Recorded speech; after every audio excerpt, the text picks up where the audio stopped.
आप सुन रहे हैं समाचार फॉर मीडिया का पॉडकास्ट।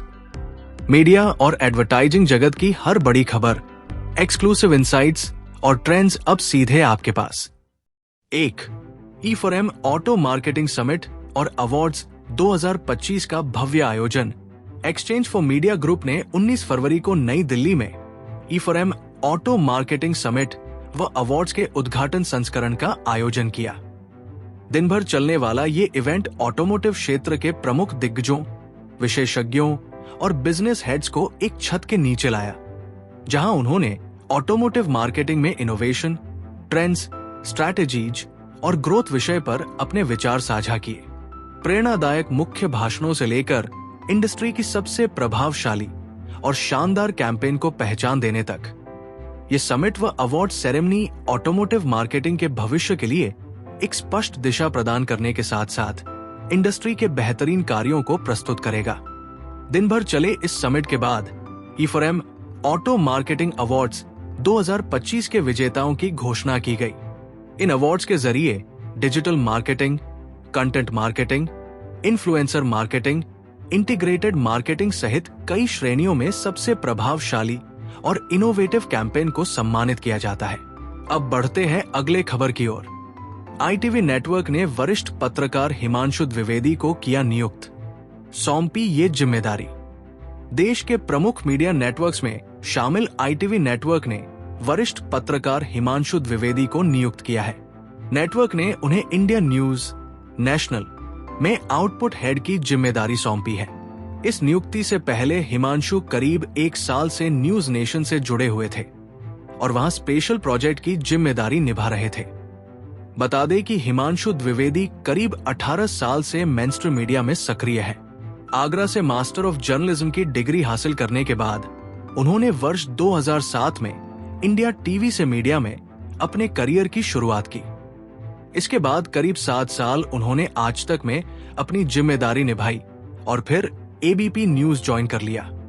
वर्ष 2016 से 2019 की शुरुआत तक ABP न्यूज में रहने के दौरान हिमांशु ने प्राइम टाइम के कई बड़े शो की जिम्मेदारी संभाली और चैनल की पॉलिटिकल टीम का हिस्सा बने। वर्ष 2017 के यूपी चुनाव के दौरान बेहतर प्रदर्शन करने पर चैनल के उन्हें सम्मानित भी किया।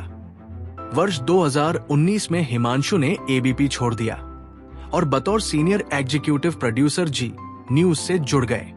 जी मीडिया में अपनी करीब 5 साल की पारी के दौरान वो जी नेशनल में मॉर्निंग बैंड के इंचार्ज रहे और उन्होंने कई शो लॉन्च कराए। टीम को साथ लेकर चलने की कला में माहिर माने जाने वाले हिमांशु को कम समय में जी यूपी UK की लॉन्चिंग की जिम्मेदारी मिली। वहां आउटपुट हेड बनकर महज 1 ही हफ्ते में लॉन्चिंग की। इसके बाद उन्हें जी ग्रुप में नेशनल न्यूज चैनल जी भारत की रिलॉन्चिंग की बतौर एडिटर जिम्मेदारी दी गई। हिमांशु ने पिछले साल जी मीडिया में अपनी जिम्मेदारियों को विराम देते हुए न्यूज नेशन से नाता जोड़ लिया था और अब वहां से अलविदा बोलकर ITV नेटवर्क में बड़ी जिम्मेदारी निभाने जा रहे हैं।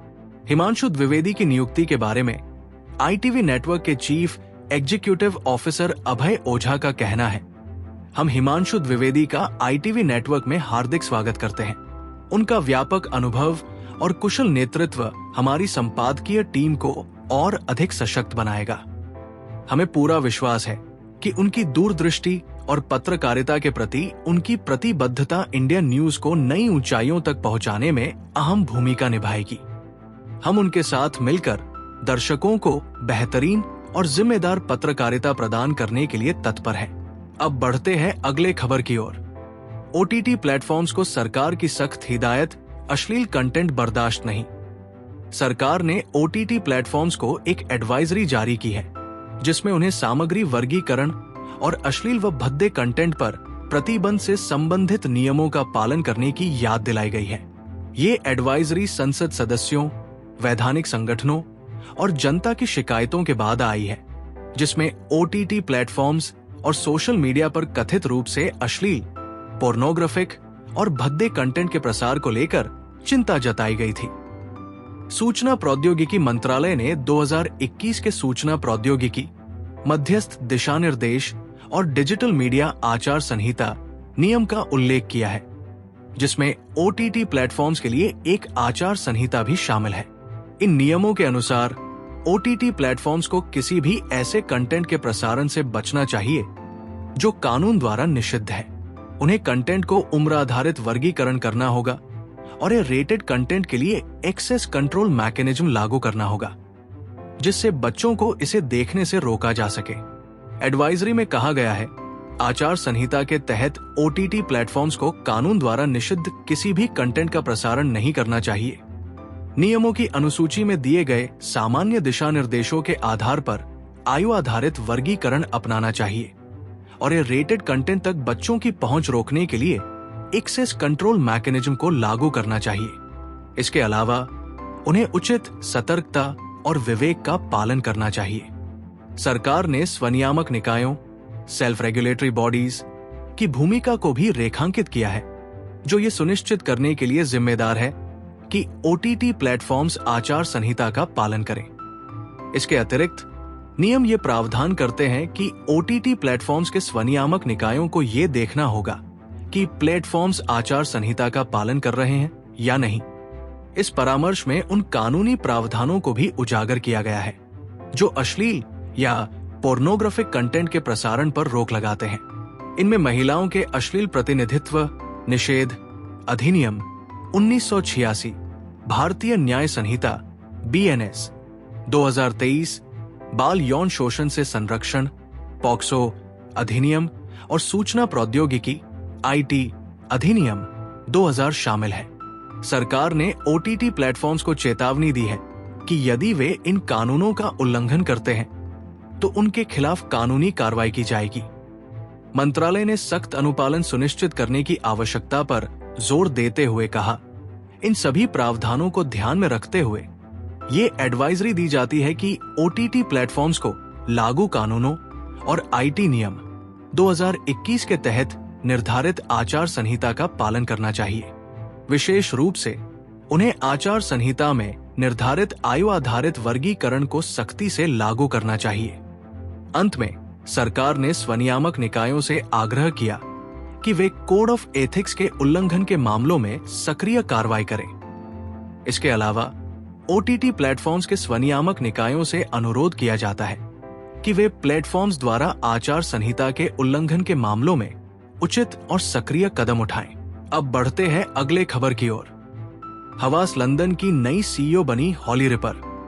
हॉली रिपर को Havas London chief executive officer CEO नियुक्त किया गया है। हॉली रिपर ने अपनी नई भूमिका की घोषणा लिंक्डइन पर भी की। उन्होंने लिखा, ये वाकई रोमांचक है। मैं हवास लंदन और विक्स, कैथरीन, मैट और जो की रचनात्मक शक्ति के साथ जुड़कर बेहद उत्साहित हूं। इस आधुनिक और महत्वाकांक्षी बिजनेस के अगले अध्याय को मिलकर बनाने के लिए अब और इंतजार नहीं कर सकती। इससे पहले हॉली रिपर BBH में 9 से अधिक वर्षों तक कार्यरत रहीं। वहां उन्होंने आखिरी बार मैनेजिंग डायरेक्टर की भूमिका निभाई। उन्होंने अपने लिंक्डइन पोस्ट में लिखा, BBH में मेरे प्रतिभाशाली दोस्तों और पार्टनर्स, विशेष रूप से करेन मार्टिन के प्रति मैं बेहद आभारी हूं। पिछले 10 वर्षों में मुझे बेहतरीन रचनात्मक मानकों को देखने और कई शानदार रोमांचक अनुभवों का हिस्सा बनने का अवसर मिला। हवास क्रिएटिव नेटवर्क और हवास हेल्थ नेटवर्क की ग्लोबल CEO डोना मर्फी ने कहा, हॉली का हवास लंदन की CEO के रूप में स्वागत करते हुए मुझे बहुत खुशी हो रही है। हवास लंदन में ऊर्जा, आत्मविश्वास और गति पहले से ही मौजूद है, जिसे विकी, कैथरीन, मैट और लोरेंजो शानदार तरीके से आगे बढ़ा रहे हैं। उनकी नियुक्ति इस बेहतरीन टीम को और मजबूत बनाती है। हॉली रिपर ने कहा, हवास बेहतरीन टैलेंट, विविध विशेषज्ञता, महत्वाकांक्षी क्लाइंट्स और एक प्रेरणादायक उद्यमशील ऊर्जा का संगम है। जैसा कि साल की शुरुआत में विकी ने कहा था, ये समय दिखावटी शब्दों या सतर्क रवैया अपनाने का नहीं है। हवास लंदन खुद को थोड़ा खतरनाक बनाने की दिशा में पूरी तरह तैयार है और ये वाकई रोमांचक है। अपने पिछले कार्यकालों में Holly Ripper Green Cave People, Ogilvy and Mather और यूरो RSCG सहित कई अन्य संगठनों के साथ काम कर चुकी है। अब बढ़ते हैं अगले खबर की ओर। ओगिलवी 1 की ग्लोबल प्रेजेंट बनी Claire Lawson. Advertising group Ogilvy one में कस्टमर एंगेजमेंट व एक्सपीरियंस डिपार्टमेंट की ग्लोबल प्रेसिडेंट के तौर पर क्लेयर लॉसन को नियुक्त किया गया है। लॉसन एक सीनियर प्रोफेशनल है जिन्हें डेटा संचालित मार्केटिंग व क्लाइंट रिलेशनशिप मैनेजमेंट का व्यापक अनुभव है। अपनी नियुक्ति को लेकर लिंक्डइन पर लॉसन ने लिखा, ओगिलवी वन की ग्लोबल प्रेसिडेंट एक अकाउंट मैनेजर के रूप में करियर शुरू करने वाली लड़की के लिए ये कोई छोटी बात नहीं। ओगिलवी वन को ग्राहक अनुभव में रचनात्मकता के चैंपियन के रूप में वापस लाने में भूमिका निभाकर मैं बेहद खुश हूं और उन कई प्रतिभाशाली टीमों की आभारी हूं जिनके साथ मैं हर दिन काम करती हूं और जो इसे संभव बनाती है। लेकिन सबसे बड़ी बात यह है कि आप बिना बेहतरीन लीडर्स के आगे नहीं बढ़ सकते। मुझे कुछ बेहतरीन लीडर से सीखने का सौभाग्य मिला है। यहां तक पहुंचाने के लिए आप सभी का धन्यवाद। कंपनी ने अपनी आधिकारिक घोषणा में कहा, ओगिलवी वन ने क्लेयर लॉसन को अपनी नई ग्लोबल प्रेसिडेंट नियुक्त किया है। उनके अनुभव और ओगिलवी वन के व्यवसाय को आगे बढ़ाने की उनकी रणनीति क्लाइंट्स के लिए बेहद महत्वपूर्ण होगी, जो डेटा संचालित कम्युनिकेशन और विशिष्ट ग्राहक संबंध बनाने की दिशा में काम कर रही है। लॉसन इससे पहले Ogilvy EMEA, Europe, middle east और अफ्रीका की CEO थी। उन्होंने 2003 में ओगिलवी में एक अकाउंट मैनेजर के रूप में अपना करियर शुरू किया था।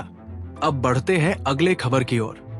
विवादों में DD फ्री डिश पर MPG 2 स्लॉट की नीलामी, छोटे ब्रॉडकास्टर्स ने लगाए गंभीर आरोप। DD फ्री डिश पर MPG 2 स्लॉट की ताजा नीलामी अब एक बड़े विवाद में बदल गई है, जहां कई छोटे ब्रॉडकास्टर्स ने प्रसार भारती पर प्रतिभागियों को चुनिंदा रूप से अयोग्य ठहराने और उन्हें हटाने के समय पर सवाल उठाते हुए आरोप लगाए हैं। इनमें से कई ब्रॉडकास्टर अब इस पर स्पष्टीकरण मांग रहे हैं। अयोग्य ठहराए गए एक ब्रॉडकास्टर के एक अधिकारी ने सवाल किया, यदि प्रसार भारती को हमारी पात्रता को लेकर संदेह था तो उन्होंने हमें आमंत्रण क्यों भेजा? उन्होंने आगे कहा, यदि हम बोली लगाने के योग्य नहीं थे तो उन्हें प्रक्रिया शुरू होने से पहले ही हमें बता देना चाहिए था, न कि नीलामी के बीच में। इंडस्ट्री के जानकारों ने अयोग्य ठहराए जाने को मनमाना और संदेहास्पद बताया है, जिससे DD फ्री डिश नीलामी में पहले से मौजूद पारदर्शिता की कमी को लेकर चिंताएं और बढ़ गई है। इन ब्रॉडकास्टर्स की शिकायतें तब और बढ़ गई जब कई अयोग्य ठहराए गए ब्रॉडकास्टर्स ने दावा किया कि उन्हें जांच अनुरोधों का अनुपालन करने के लिए असंभव समय सीमा दी गई थी। एक बकेट के अयोग्य ठहराए गए ब्रॉडकास्टर ने कहा, हमें शनिवार 8 फरवरी को एक जांच ईमेल मिला जिसमें सोमवार सुबह 11 बजे तक 3 महीने की कंटेंट रिकॉर्डिंग जमा करने की मांग की गई थी। उन्होंने आगे कहा, जब मीडिया कार्यालय वीकेंड पर बंद रहते हैं तो हम इस समय सीमा को कैसे पूरा कर सकते थे? पहले दौर की नीलामी 10 फरवरी 2025 को शुरू हुई थी। इन ब्रॉडकास्टर्स ने दावा किया कि उन्होंने सभी आवश्यक दस्तावेज जमा कर दिए थे, लेकिन 12 फरवरी को रात 10 बजे उन्हें अस्वीकृति ईमेल मिला, जिससे उन्हें किसी भी प्रकार की स्पष्टीकरण देने या अपील करने का अवसर नहीं मिला और नीलामी आगे बढ़ गई। एक अन्य ब्रॉडकास्टर ने सवाल किया, असल सवाल यह है कि यदि एक बकेट आवेदनों की जांच अभी भी चल रही थी तो प्रसार भारती नीलामी कैसे शुरू कर सकता था? इसके अलावा इन ब्रॉडकास्टर्स ने आरोप लगाया कि प्रसार भारती ने एक बकेट आवेदकों को नीलामी प्लेटफॉर्म तक पहुंचने की बुनियादी जानकारी कभी नहीं दी। एक छोटे ब्रॉडकास्टर ने नाम न छापने की शर्त पर सवाल उठाया। अन्य बकेट आवेदकों को 8 फरवरी को ईमेल प्राप्त हुआ जिसमें बताया गया था कि उन्हें 10 फरवरी को प्रशिक्षण के लिए अपने यूजर ID और पासवर्ड मिलेंगे। फिर एक बकेट आवेदकों को वही जानकारी क्यों नहीं दी गई? क्या वे कभी पूरी तरह से नीलामी में भाग लेने के लिए थे भी? छोटे ब्रॉडकास्टर्स की शिकायतों की सूची लंबी होती जा रही है। अयोग्य ठहराए गए एक ब्रॉडकास्टर के सूत्र ने कहा, हमें 7वीं नीलामी के लिए आधिकारिक निमंत्रण मिले। हमने अपने दस्तावेज जमा किए और आवश्यक शुल्क का भुगतान किया। एक अन्य ब्रॉडकास्टर, जिन्होंने नाम न छापने का अनुरोध किया, ने आरोप लगाया कि प्रसार भारती ने केवल कुछ निश्चित खिलाड़ियों को ही अयोग्य ठहराया। उनका एक इतिहास रहा है जहां वे कुछ चैनलों को निशाना बनाते हैं और दूसरों को बचाते हैं। नियमों को उनकी सुविधा के अनुसार बदला जाता है। इंडस्ट्री के विश्लेषकों का कहना है कि इन अयोग्य ठहराए जाने का समय इस बात का संकेत देता है कि ये जानबूझकर किया गया था। कई ब्रॉडकास्टर्स ने बताया कि प्रसार भारती ने केवल बोली शुरू होने के बाद अतिरिक्त दस्तावेजों की मांग की, जिससे प्रतिभागियों के लिए समय पर अनुपालन करना असंभव हो गया। वहीं एक रीजनल ब्रॉडकास्टर के वरिष्ठ अधिकारी ने कहा, यह नीलामी नहीं बल्कि एक जाल था। पहले दौर के बोलीदाताओं के बाहर हो जाने के बाद दूसरा दौर लगभग बेस्ट प्राइस क्लियरेंस सेल में बदल गया, क्योंकि ब्रॉडकास्टर्स ने बोली लगाने के बजाय प्रक्रिया को देखते रहने का विकल्प चुना। पहले दौर में अच्छी प्रतिस्पर्धा देखी गई, लेकिन दूसरे दौर में कीमतें गिर गई, जहां विजेता बोलियां केवल 10 से 15 लाख रुपए प्रति स्लॉट के मामूली अंतर से बढ़ी। एक इंडस्ट्री से जुड़े एक सूत्र ने कहा, हम आक्रामक रूप से बोली क्यों लगाते जब हमें पता था कि स्लॉट्स बिना किसी प्रतिस्पर्धा के मिलेंगे। प्रसार भारती ने पहले दौर के खिलाड़ियों को बाहर कर बड़ी गलती कर दी। इससे हमें बहुत कम कीमतों पर स्लॉट्स मिल गए। इसका नतीजा ये हुआ कि प्रतिस्पर्धा की कमी और ब्रॉडकास्टर्स की रणनीतिक बोली प्रक्रिया के कारण प्रसार भारती को अनुमानित 150 करोड़ रुपए के राजस्व का नुकसान हुआ। अगर आप पत्रकारिता, ब्रॉडकास्ट, डिजिटल मीडिया, एडवर्टाइजिंग और मार्केटिंग इंडस्ट्री से जुड़े हैं या इससे जुड़ी अहम खबरों में रुचि रखते हैं, तो समाचार फॉर मीडिया का पॉडकास्ट आपके लिए परफेक्ट सोर्स है। अगर आप समाचार फॉर मीडिया का न्यूज़लेटर पाना चाहते हैं, तो अभी हमारे वेबसाइट विजिट करें और सब्सक्राइब करें हमारा न्यूज़लेटर और पाएं मीडिया इंडस्ट्री की breaking news, top media professionals के एक्सक्लूसिव इंटरव्यू, डिजिटल और एडवर्टाइजिंग की नई रणनीतियां, न्यूज ब्रॉडकास्ट और प्रिंट मीडिया के लेटेस्ट अपडेट। तो अपडेट रहें और आगे बढ़ें।